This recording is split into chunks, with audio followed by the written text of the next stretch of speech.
Good morning, everyone. My name is Catherine Harris. I am a program manager at the South Carolina Commission on Higher Education. And today we are going to talk about the South Carolina Need-Based Grant. This is one of a series of workshops that we are doing for new financial aid counselors in the state of South Carolina, or anyone new to higher education that may counsel a student on the South Carolina Need-Based Grant. So we're going to go through the slides today. At the end, we will have time for question and answer session. If there are any questions, we will be posting this recording on our website, and I'm going to show you how to locate that during the session. All right. So first off, one of the biggest things that I learned when I started in financial aid was you don't need to know the answer to every question, but you need to know where to find the answer. So we just wanted to make you aware of a couple different places on our website where you can find our regulations, as well as a couple other things that might be helpful to you or your staff. So from our website, under for students, families, and military, you'll see South Carolina scholarships and grants. This QR code will also take you there. This is probably a page that you will want to bookmark for easy access. Once you're on that page, we have a blue header bar for each one of our funding programs. And if you click on that arrow, it will expand it and you'll be able to see like the Q&A documents for each program, regulations, statute, any forms that are required with those programs. We also have, we keep our trainings in another location on our website. So under for institutions and educators, that is the direct link. And at the bottom, you'll click on for scholarships, policies, and regulations. So we have all of our regulations linked there. And then if you scroll down, there's related trainings. So that's where any of the workshops that we've held. So like the summer regional ones, the slideshows, those are there right now. That's where trainings will go as well. Okay, so real quickly before we get into the need-based grant, we're going to talk about information that pertains to all of our funding programs. So we're going to start with some general definitions. So the first one up is the academic year. It's defined as a 12-month period of time during which this full-time student is expected to earn 30 hours. So the key point that you probably need to know about our academic year is that summer is our trailer. So we start with fall and spring, and then it's the immediate summer term. So summer always finishes up the current academic year that we are on. So I know that can vary by institution. Some institutions will use summer as a header, but at the commission, in terms of all of our funding, summer is our trailer term. General eligibility requirements for all of our programs. So the student must be a South Carolina resident. They must be a U.S. citizen or a legal permanent resident. Must be enrolled as a degree-seeking student at an eligible South Carolina institution. They cannot owe a refund or repayment on any state or federal financial aid or loan. They cannot be in default on their federal loan. And they cannot be convicted of any felonies or second or subsequent alcohol or drug-related misdemeanors within the past academic year. And that last one is with exception of our lottery tuition assistance program. So one of the key points to know about residency is we are measuring residency at the time of high school graduation as well as the time of college enrollment.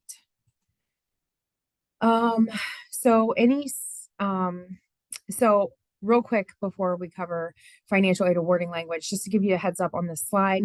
So over on the left in the blue boxes, this gives you the regulation code for where you can find this specific information for each one of our programs. So if you're trying to look it up for additional information, so that's going to be on each one of our slides to try and help you determine where to find that information if you need more information than what is included on the slide.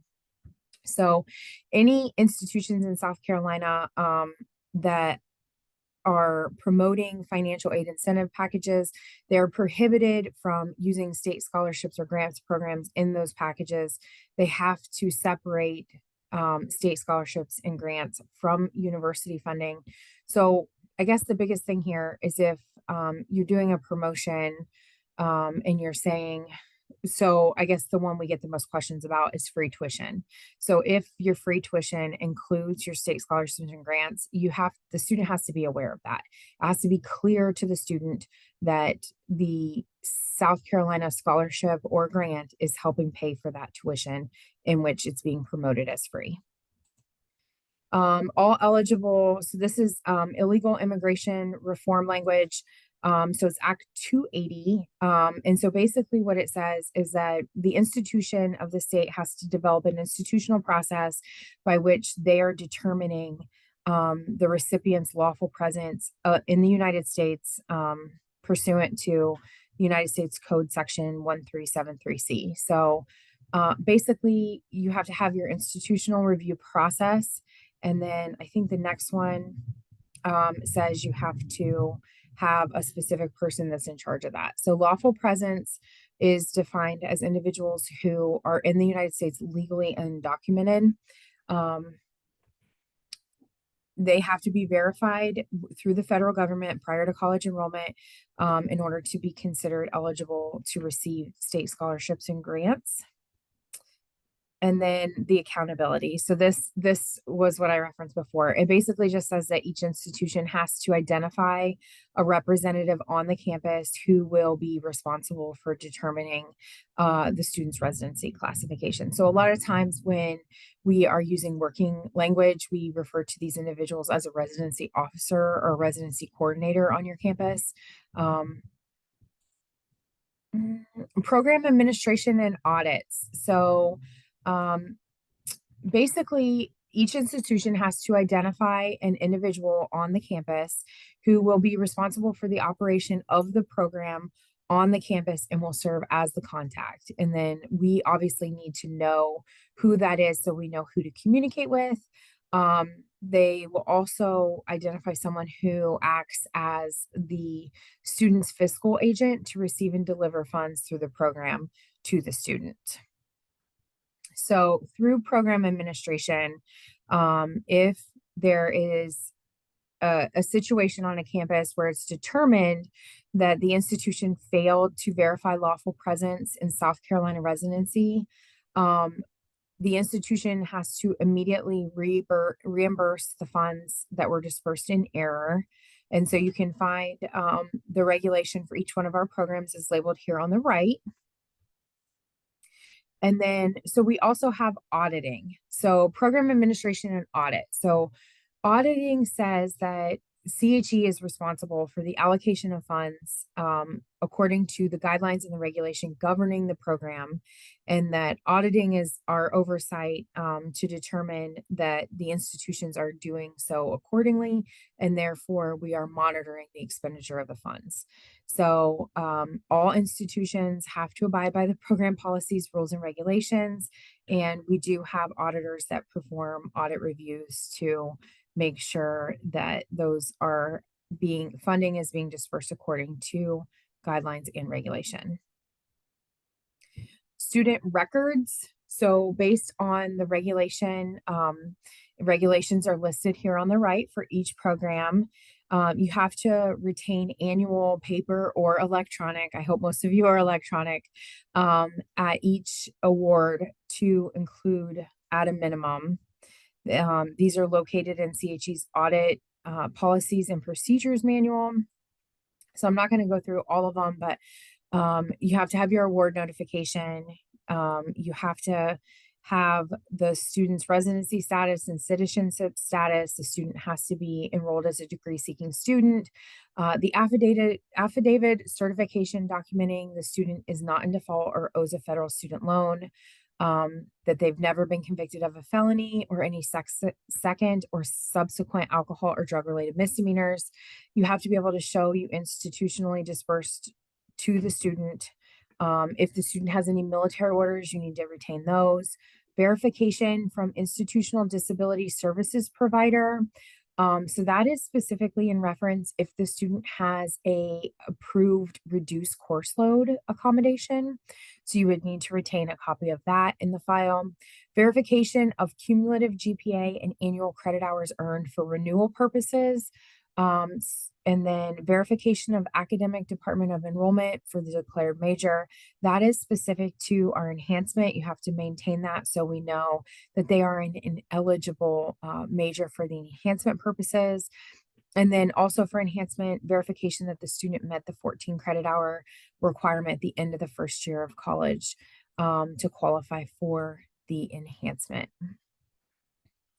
Okay, suspension or termination of institutional participation. So in the event that through an audit, we find that you are not in compliance with statute, guidelines, rules, or regulations, a review can be determined that the institution has failed to comply, and the commission may choose to suspend, terminate, or place conditions upon the institution's continued participation in that specific program. So if the commission, if that happens upon evidence that the institution has failed to comply, the commission will notify the institution in writing of the nature of such allegations, and then we will conduct an audit. If the audit indicates that there was a violation or violations,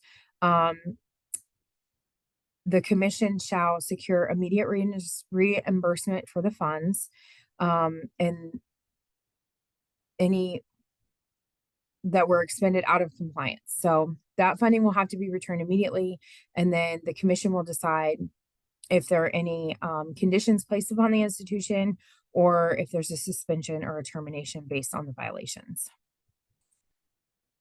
Okay, so now that we've got the general information out of the way, we're going to get into the South Carolina need-based grant. So 62-465 goes over student eligibility. To be eligible for the South Carolina need-based grant, each academic year, the student must meet the following. So they must file a FAFSA application. The terminology in the statute and the regulation says the student must be determined to have need based on Title IV methodology. So we use the FAFSA application to determine the student's need.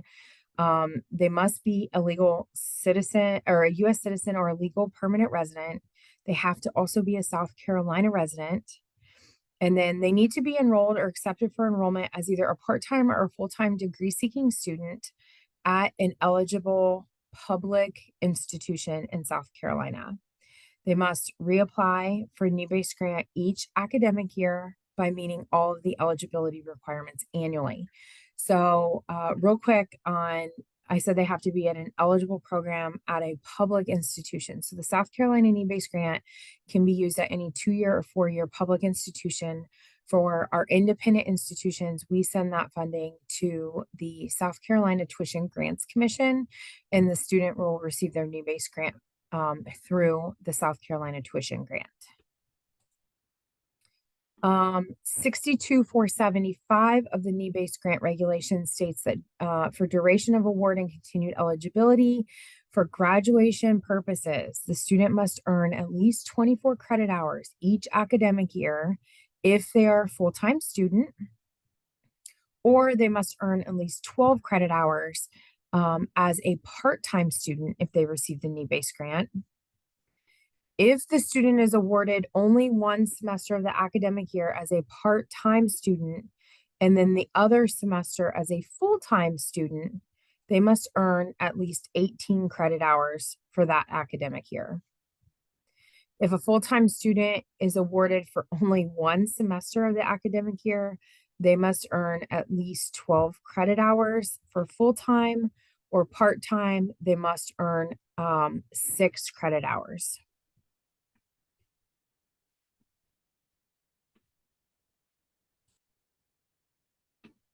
So what does that mean for our students? So the annual requirement for full-time students is 24 credit hours earned. The annual credit hour requirement for part-time students is 12 credit hours. They must also have a 2.0 GPA. And the annual credit hour requirement for a student who does full-time one term, part-time the next term would be 18 credit hours and a 2.0 GPA. Credits earned during additional semesters, such as interim, winter term, or other non-regular semester, could not be used to replace or reduce the minimum credit hour requirement for the regular academic year. 62-470, policies and procedures for awarding need-based grants. So the annual allocations of funds to each institution is made from the commission based on the percentage of the state's total enrollment of undergraduate full-time degree-seeking headcount enrollment. This percentage, CHE uses the previous year's total as determined. We also use unused funds, which cannot be awarded by an institution.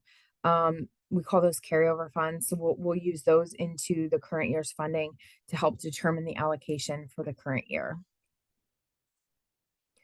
62-470 further goes on in B to say that a participating institution will make awards in accordance to the regulation criteria, but cannot exceed. It'll be $1,750 per eligible part-time student and $3,500 per eligible full-time student per academic year. So those are your maximum award amounts based on your allocation of funding. However, the institution, which we're going to cover in a second, has the ability to set their award amounts. The regulation goes on to further state that a student can receive up to 3 terms of academic funding per year.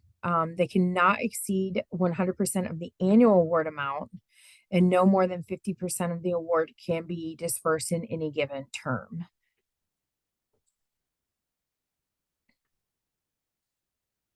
62-470 goes on to say that when you're determining your award amount for the need-based grant, all other sources of gift aid, including federal, state, private, institutional funds, must be applied to the total cost of attendance before you calculate the unmet need and award the grant. The need-based grant shall be awarded only after all other sources of gift aid have been exhausted. Adjustments to the financial aid package will be made to the need-based grant according to the prescribed Title IV regulations in order to prevent an overaward. 62-490, institutional disbursement of need-based grant. So a participating institution will identify award amounts. So they will set their award amounts. They cannot exceed $1,750 for an eligible part-time student, $3,500 for an eligible full-time student. A maximum of 50% of the annual award amount will be dispersed in any given term. So you can't front load or back load it. You cannot exceed 100% over the course of 3 terms of the academic year. And so one of the changes we made 2 years ago at the request of the institutions is we took out the eligible terms and we replaced it with total funding.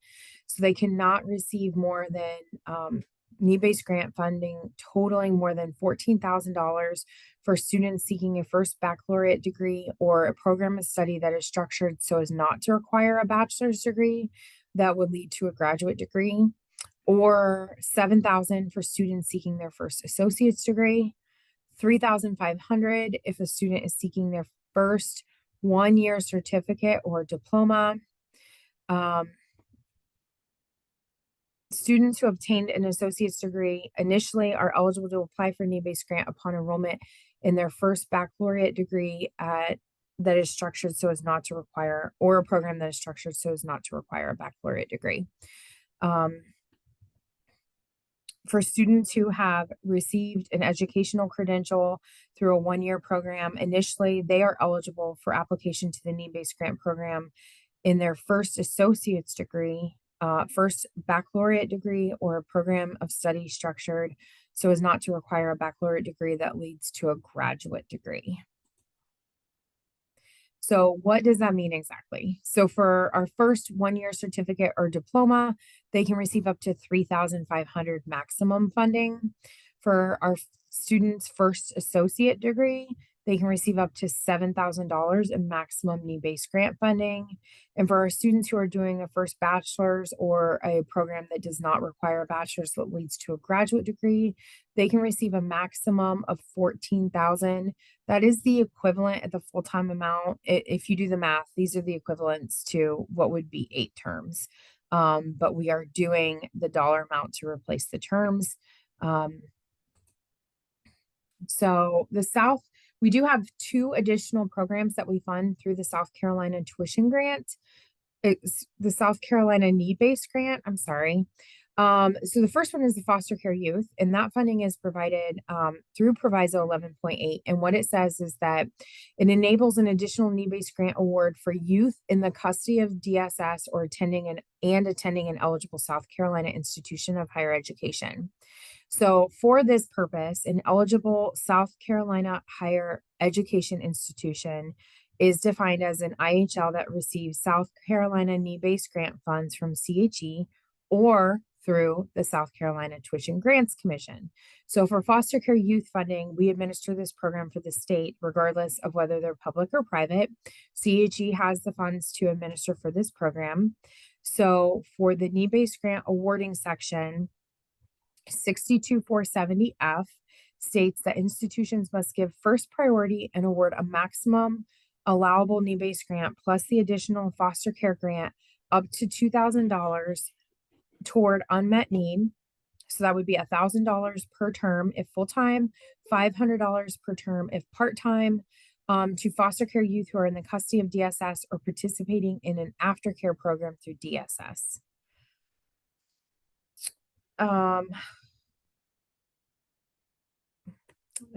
Sorry, I should have taken that one out.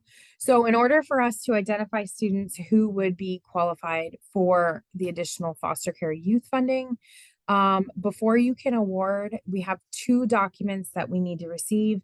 And the student has the ability, they can submit it to you and then you can submit it to me, or they can submit it to me and then I will send you an official notification that you can award the student these funds.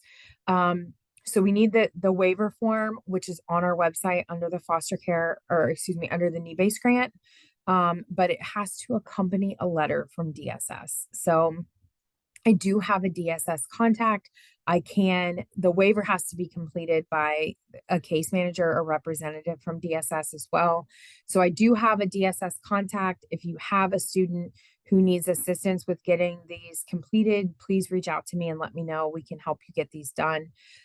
Students are only required to provide the waiver form and the letter 1 time per institution. So once they complete that documentation at your institution, they are good to go unless they transfer. And if they transfer or leave and then have to do readmission, we would need to recomplete it.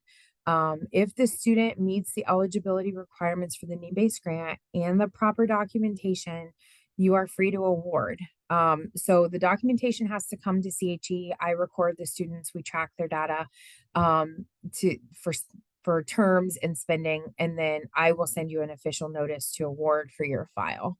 Once the students are awarded, you will need to submit an invoice to CHE to get reimbursed for these funds. These are different than your regular need-based grant funding. So you would only be invoicing for the foster care youth amount, which is going to be up to $2,000 for the year. It's either $1,000 or $500 per term. So you have to invoice either by term, or you can invoice me in spring for the full year. I just can't prepay a term of this. The second program that we fund through the South Carolina Need-Based Grant is our college transition programs. So these are programs for individuals that have an intellectual disability. It provides them the opportunity to participate in a post-secondary environment to work on independent living skills as well as job skills. We have 6 institutions in South Carolina that are approved through the Federal Department of Education currently. So that's Clemson, Coastal Carolina, College of Charleston, University of South Carolina Aiken enrolled their first class for fall of 23, University of South Carolina Columbia, and then Winthrop University. So we have two different terms of funding for these programs because these programs are individualized and very specific to the student's need. They obviously have a higher cost. So for the college transition program grant, this is a grant. It is a need-based grant. So the student does have to complete the FAFSA application each year to qualify. The current funding amount is up to $10,000 per year for up to 8 terms. The college transition program scholarship, this is not need-based, so the FAFSA is not required to qualify for the scholarship. The student has to be an eligible South Carolina resident enrolled in an eligible college transition program. So funding for the scholarship is up to $10,000 per year for up to 8 terms, and these two funding sources are stackable for those students in those programs. So 62,495 refunds and repayment. So we included these. These are some of the most common questions we get regarding the need-based grant. So in the event a student who's been awarded the need-based grant withdraws, is suspended from the institution, or drops below part-time, which is 6 credit hours, or full-time 12 credit hour status during a regular term, the institutions must reimburse the need-based grant program for the amount of the grant for the semester in question pursuant to refund policies of the institution. Collection is the responsibility of the institution. So we get a lot of questions about a student withdrawing, a student dropping, what happens to their funding. 62,495C goes on to state, in the event a student withdraws or drops below part-time or full-time status after the institution's refund period, and therefore must pay tuition and fees and part-time and full-time enrollment, the award may be retained by the student pursuant to the refund policies of the institution. So in both of those scenarios, it's going to default to whatever your institutional refund policy is. And then 62,495B states the institution may redistribute funds to other eligible students in accordance with the guidelines. If such funds cannot be redistributed within the academic year, the institution needs to return the funds to the Commission on Higher Education for redistribution to other institutions. All right. Are there any questions? So you can